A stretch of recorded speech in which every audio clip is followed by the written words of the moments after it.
नमस्कार दोस्तों, स्वागत है आप सबका हमारे यूट्यूब चैनल एग्जाम कैफ़े में। तो आज ये मॉडर्न इंडिया की जो दूसरी क्लास है, ठीक है। आज हम पढ़ेंगे रिवॉल्ट ऑफ 1857। तो इसमें बहुत जो भी इंपॉर्टेंट क्वेश्चन है वही पढ़ेंगे हम, ठीक है। तो शुरू करते हैं। पहला क्वेश्चन है, मंगल पांडे की इकाई का नाम क्या था। तो मंगल पांडे की जो थी ये 34 नेटिव इन्फेंट्री था। आप जानते हैं कि जो बैरकपुर में सबसे पहले मंगल पांडे से ही शुरुआत हुई थी। इसकी शुरुआत कैसे हुई थी कि अंग्रेज़ों को क्या था, एक नई राइफ़ल इंट्रोड्यूस करनी थी। तो उसमें क्या था, उसमें जो उसकी कार्ट्रिज थी उसको पहले मुंह से काटकर उसमें लगाना होता था, ठीक है। तो लेकिन वहाँ पर यह बात सामने आई कि इसमें सुअर और गाय की चर्बी से बनी हुई है, ठीक है। तो इससे क्या हुआ, सुअर से मुस्लिमों का और गाय से हिंदुओं का धर्म भ्रष्ट होने की हो जाता है इससे। तो सैनिकों ने मना कर दिया और उन्होंने एक उसकी शिकायत करी। लेकिन अंग्रेजों ने क्या करा, बिना किसी इंक्वायरी के ही इसे डिसमिस कर दिया कि ऐसा कुछ भी नहीं है, आप ये करो, आपको ये करना पड़ेगा। तो इससे गुस्सा होकर मंगल पांडे ने, जो वहाँ का जनरल था, उस पर उसको मार दिया था, ठीक है, 34 नेटिव इन्फेंट्री को। बैरकपुर की घटना किस तारीख को हुई थी, यही घटना हुई थी 29 मार्च को, ठीक है। कई किताबों में इसको लिखा जाता है कि ये 29 मार्च को फांसी लगी थी, लेकिन ज़्यादातर जो इतिहासकार हैं वो यही मानते हैं कि 29 मार्च को फांसी नहीं हुई थी। 29 मार्च को ये घटना हुई थी। जो फांसी हुई थी वो हुई थी 8 अप्रैल को, ठीक है। 8 अप्रैल 1857 को उन्हें फांसी हुई थी, ये माना जाता है। 1857 का विद्रोह किस तारीख को शुरू हुआ, उसके बाद फिर ये काम हो गया। अब ये धीरे धीरे बात फैली जब, तो ये सबसे पहले फिर ये शुरू हुआ था 10 मई 1857 को मेरठ से, ठीक है। ये मेरठ से शुरू हुआ था, ठीक है। तो आप डेट पर एक बार ध्यान रखना। ये देखो 8 अप्रैल को फांसी हुई थी, उसके लगभग एक महीने बाद ये मेरठ से शुरू हो गया था।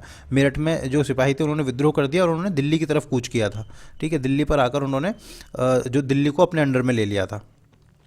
और जो वो था बहादुर शाह टू, उसको अपना बादशाह बना दिया था, हिंदुस्तान का बादशाह उसे घोषित कर दिया था, ठीक है।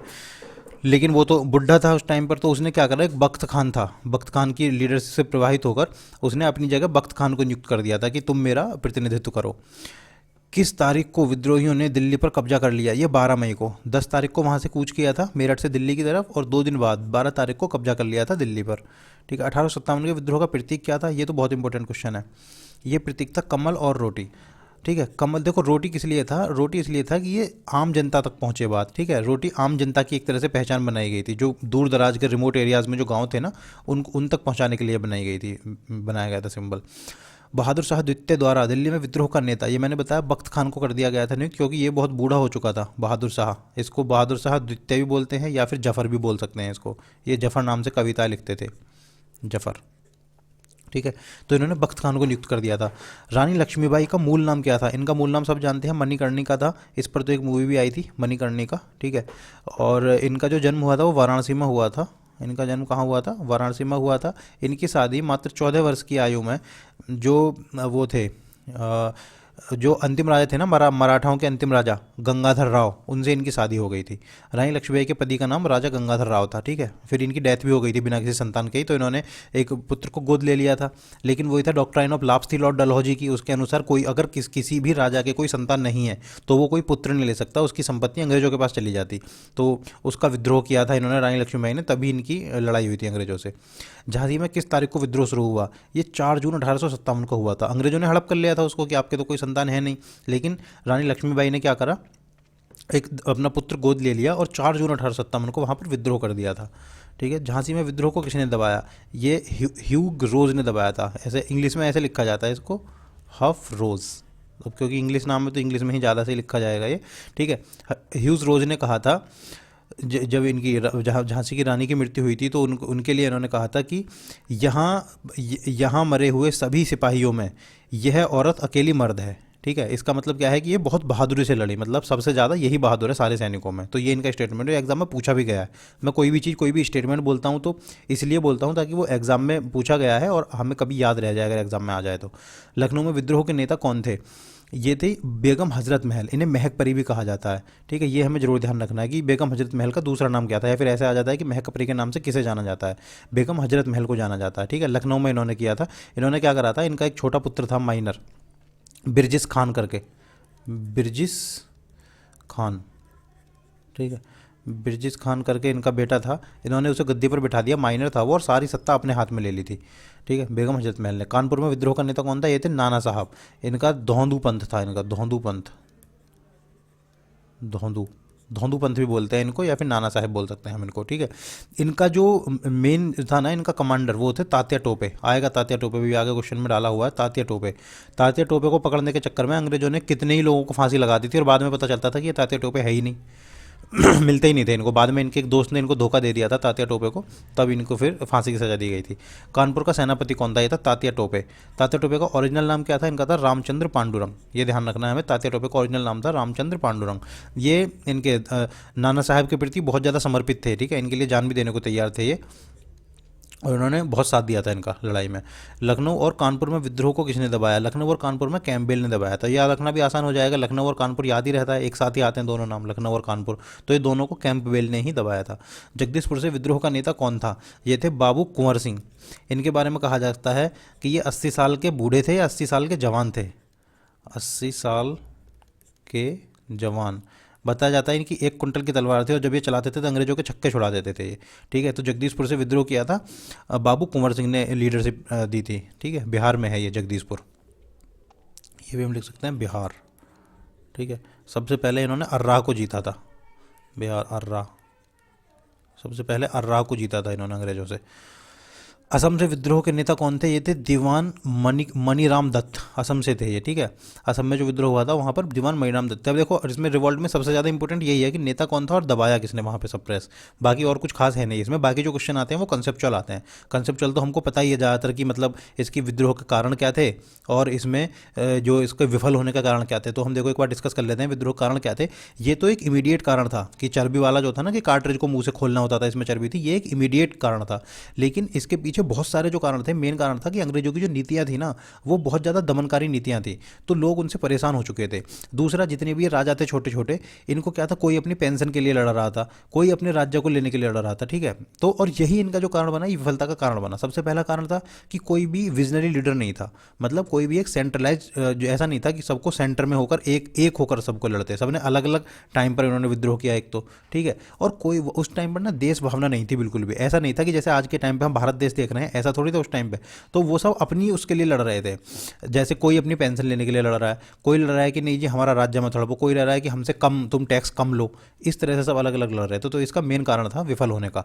और सबसे बड़ा कारण था जो भारत के ही बहुत सारे नेटिव राजा थे, जैसे कि सिंधिया थे, ठीक है, सिंधिया थे, सिख थे, निज़ाम थे हैदराबाद के, होलकर थे इंदौर के, उन सब ने अंग्रेजों का बहुत तगड़ा साथ दिया था, ठीक है। तो अंग्रेजों ने ये कहा भी था कि अगर ये हमारा साथ न देते तो हम तो कल पैक कर कर यहाँ से चले गए होते, ठीक है। तो अंग्रेजों और जोधपुर की सेना को मिलकर किसने हराया था? ये हराया था ठाकुर कुशल सिंह ने। जोधपुर ने भी बहुत तगड़ा साथ दिया था, जोधपुर में बिल्कुल भी विद्रोह नहीं था, और इसने अंग्रेजों का पूरी तरह साथ दिया था, ठीक है। अवध को नेतृत्व किसने प्रदान किया था? ये क्या था? मौलवी अहमदुल्ला शाह ने। देखो ये सबसे ज़्यादा कट्टर दुश्मन माने जाते थे अंग्रेजों के, ठीक है। ये क्या था, ये पहले थे तो कहाँ के? ये तमिलनाडु के थे, आरकोट तमिलनाडु के नेटिव थे ये। लेकिन ये कहाँ बस गए थे? फैज़ाबाद में आकर बस गए थे ये, ठीक है, फैज़ाबाद में बस गए थे ये। तो इन्होंने अंग्रेजों की नाक में दम कर दिया था। बहुत कोशिश करी थी अंग्रेजों ने इन्हें पकड़ने की, लेकिन ये हाथ नहीं आए थे कभी भी उनके। और 50,000 का इनाम भी रखा था। सोचो उस टाइम पर 50,000 का इनाम, मतलब ये कितने ज़्यादा परेशान करते होंगे। और अंग्रेजों ने इनके बारे में कहा है कि ये एक सबसे ज़्यादा विजनरी और सबसे ब्रेव एक वो है जो रिवॉल्यूशनरी होते हैं। मतलब खुद अंग्रेजों ने तारीफ करी थी इनकी। वह कवि कौन था जो 1857 के विद्रोह का चश्मदीद गवाह था? ये थे मिर्ज़ा गालिब। इनका जन्म कहाँ हुआ था? आगरा में हुआ था, ठीक है। ये जन्मे थे 1797 को इनका जन्म हुआ था, ठीक है। और 1857 को तो विद्रोह हुआ था, तो इन्होंने देखा था, तब तक इनकी डेथ हुई नहीं थी। मिर्ज़ा गालिब को तो सभी जानते हैं, इनके तो बहुत सारे शेर आते हैं मिर्ज़ा गालिब के। 1857 के विद्रोह को दबाने में अंग्रेजों की मदद किसने की थी? देखो ग्वालियर के सिंधिया, ये सिंधिया वही वाले हैं, मतलब मेरा कोई इससे ऐसा नहीं है कि मैं उन्हें ब्लेम कर रहा हूँ या कुछ, लेकिन सिंधिया वही है जो कांग्रेस छोड़कर अभी बीजेपी में शामिल हुए थे, ज्योतिरादित्य सिंधिया, ठीक है। इंदौर का होलकर, और ये सिंध के सिख भी थे, सिंध में जो सिख थे उन्होंने भी साथ दिया था। हैदराबाद के निज़ाम भी थे। और पता है जब ये सिखों ने साथ दिया तो इसी बात से खुश होकर अंग्रेजों ने इनकी तारीफ करी थी। और बाद में जब रानी का शासन हो गया था 1858 पे, तो सिंध से ही बहुत ज़्यादा सैनिक भी उन्होंने रिक्रूट करे थे अपनी सेना में, ठीक है। और गोरखा से भी करे थे। भोपाल का नवाब, भोपाल के जो नवाब थे वो भी थे, और कश्मीर के महाराजा ने भी इनकी मदद करी। तो इतने लोगों ने इनका साथ दिया था, इसलिए सफल नहीं हो पाया था आंदोलन।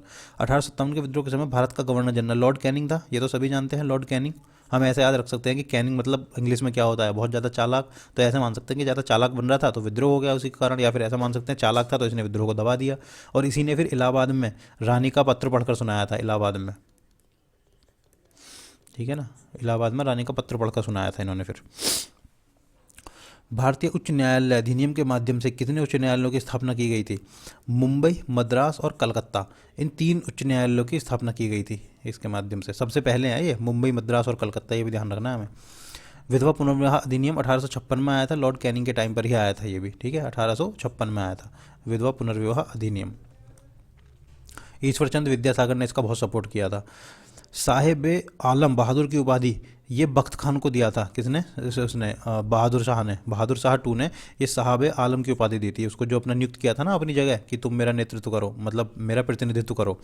बरेली से विद्रोह के नेता कौन थे? ये थे खान बहादुर। बरेली से विद्रोह के नेता थे खान बहादुर, ठीक है। इलाहाबाद से विद्रोह करने के लिए मौलवी लियाकत अली।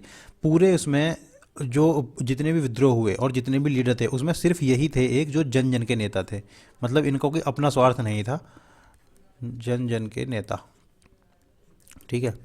इनका ऐसा नहीं था कि इन्हें पेंशन चाहिए, इनको कोई अपना राज्य था, यही सिर्फ अकेले थे जो जन जन के नेता थे। उन्होंने बहुत परेशान किया था अंग्रेजों को। इलाहाबाद में 1857 के विद्रोह को किसने दबाया? ये नील ने दबाया था, ठीक है, ये भी हमें ध्यान रखना, जनरल नील ने इलाहाबाद में। 1857 के विद्रोह पर सरकारी इतिहासकार के रूप में किसे नियुक्त किया गया था? ये थे सुरेंद्र नाथ सेन। देखो पहले किया गया था आरसी मजूमदार को, ठीक है, लेकिन आरसी मजूमदार के सरकार के साथ कुछ डिफरेंस हो गए थे। मतलब बात क्या थी कि ये आरसी मजूमदार का ये मानना था कि जो 1857 का विद्रोह था ये कोई इंडिपेंडेंस वॉर नहीं थी और ना ही ये पहला था और ना ही इसमें देश की कोई भावना थी, लेकिन सरकार चाहती थी कि नहीं ऐसा नहीं, आप इसको ऐसे ही लिखो। तो इनके वो हो गए थे, इनके डिफरेंस आ गए थे सरकार से, तो इन्होंने बाद में मना कर दिया था, इन्होंने अपनी किताब छापी थी फिर, ठीक है। 1850 साथ ही 1857 है, ये हिंदी में ट्रांसलेट होकर ऐसा हो जाता है 1857, ठीक है। ये सुरेंद्रनाथ सेन ने लिखी थी, जो सरकार ने बाद में अपॉइंट किया था 1857, ठीक है। भारतीय स्वतंत्रता संग्राम पुस्तक के लेखक कौन थे? ये थे वीडी सावरकर। वीडी सावरकर ने इसको फर्स्ट वार ऑफ इंडिपेंडेंस बताया, ठीक है। वीडी सावरकर वो ये, इनके बारे में कहा जाता है कि पहले इन्होंने बहुत ज़्यादा टक्कर दी थी अंग्रेजों को, लेकिन बाद में पता नहीं इन्हें क्या हुआ, इन्होंने सब कुछ एकदम से छोड़ दिया था और ये पौंडीचेरी की तरफ चले गए थे। 1857 के विद्रोह के बाद अंग्रेजों ने अधिक सैनिकों की भर्ती कहाँ से करी? ये देखो गोरखा, सिख और पंजाब। गोरखाओं की मदद से इन्होंने बहुत सारे जो विद्रोह थे ना वो दबाए थे, ठीक है। गोरखा बहुत बहादुर माने जाते हैं, गोरखा सैनिक। और सिख से भी इन्होंने फिर रिक्रूट किए थे और पंजाब से भी रिक्रूट किए थे, ठीक है। तो ये 1857 पूरा खत्म हो चुका है। ऐसे धीरे धीरे बहुत छोटी छोटी वीडियो हैं ये, इनको हम बैठ के अगर हम एक पूरी प्लेलिस्ट हम देखेंगे ना तो हम मतलब लगभग आप मान के चलो कि 2 से ढाई घंटे या 3 घंटे में हम पूरी मॉडर्न हिस्ट्री रिवाइज कर जाएंगे। और एग्जाम से पहले जितना काम आएगा आप समझ नहीं सकते, जब एग्जाम में बैठेंगे तभी ये हमें क्लिक करेगा दिमाग में कि ये कितना काम आ रहा है, ठीक है दोस्तों। धन्यवाद, अगली वीडियो बनाते फिर।